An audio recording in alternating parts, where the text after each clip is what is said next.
کی حقیقت، تصوف وہ حقیقت ہے کہ جس کا ذکر قرآن کریم میں اور نبی کریم صلی اللہ علیہ وسلم کی احادیث سے ہمیں ملتا ہے. اور کوئی بھی ایسی چیز ہے، میں ایک دنیاوی مثال دے رہا ہوں، اگر اس کی کوئی حقیقت نہ ہو تو چند سالوں میں اس کی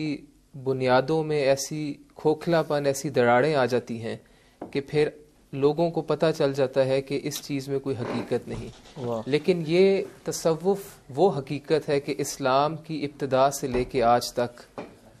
آج تک لوگ اولیاء اللہ کے پاس، صالحین کے پاس جا رہے ہیں. حضرت داتا علی حجویری آپ رحمۃ اللہ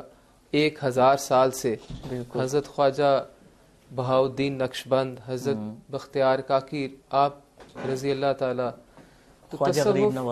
حضرت خواجہ غریب نواز، حضرت شاہ شمس تبریز،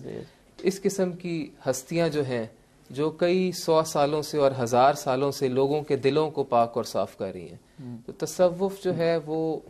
دراصل یہ وہ حقیقت ہے جس سے انسان جب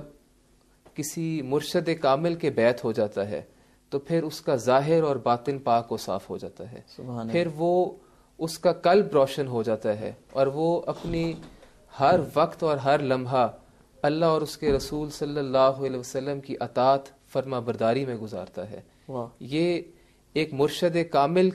کا جو ہے یہ ان کے فرائض ہیں کہ وہ اپنے مرید کو کس طرح سے اس دنیا کی مال و دولت، لالچ سے نکال کے حقیقی اور دائمی دنیا کا جو ہے فکر آخرت کی طرف لے کے جائے. تو یعنی کہ پیر صاحب جب تک انسان مرید نہیں ہوتا، کسی کا بیعت نہیں ہوتا، اس وقت تک آپ یہ کہہ رہے ہیں کہ اس وقت تک انسان ظاہری عبادت کرتا ہے، لیکن جب اس کو پیر کامل مل جاتا ہے، ایک رہنما مل جاتا ہے، تو وہ ظاہری عبادت کے ساتھ ساتھ باطنی عبادت بھی شروع کر دیتا ہے. ٹھیک ہے، بہت خوبصورت جی. پیر مجتبیٰ فاروق گل بادشاہ صاحب، ہمیشہ کی طرح آپ کا انداز بیاں بہت ہی خوبصورت اور بہت ہی شائستہ انداز تکلم آپ کا، اور سمجھا رہے تھے کہ تصوف